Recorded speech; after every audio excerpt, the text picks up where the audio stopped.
Comparing juvenile justice systems RA 9344 and the U.S. Juvenile Delinquency and Prevention Act. This topic will compare and contrast the Juvenile Justice and Welfare Act of 2006 RA 9344 in the Philippines with the Juvenile Delinquency and Prevention Act in the United States.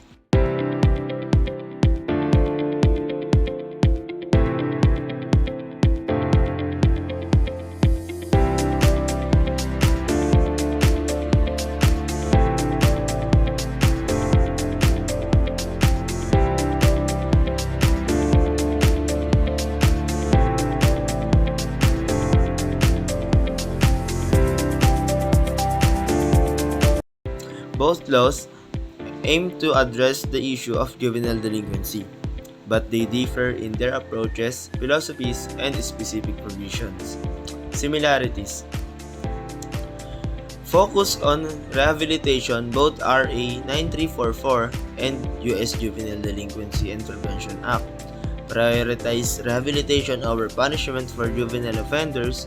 This means that the focus is on providing support, guidance to help young people address the underlying causes of their behavior and prevent future offenses.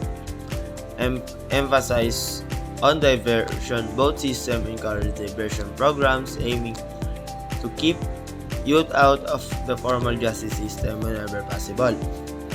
Diversion programs offer alternative intervention like counseling, community service, or restorative justice initiatives. Protection of child rights. Both laws recognize the rights of children and emphasize the importance of protecting their well-being. This includes ensuring access to legal representation, fair treatment, and confidentiality. Differences: age of criminal responsibility. A key difference lies in the age of criminal responsibility in the Philippines. RA 9344 exempt children 15 years old or younger from criminal liability. However, in the US, the age of criminal responsibility varies by state, with most states setting it at 18 years old. Some states have lowered the age to 17 or even 16 for certain offenses.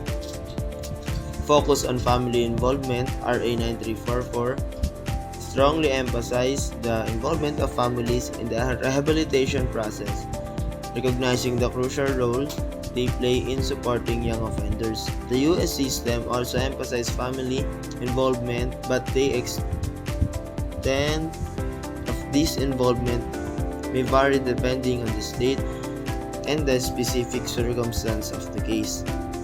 Restorative justice. RA 9344 places a greater emphasis on restorative justice principle, focusing on repairing harm caused by the offense and promoting reconciliation between the offender, victim, and community. While restorative justice programs are gaining popularity in the US, they are not widespread or central to the system as they are in the Philippines. Detention and incarceration.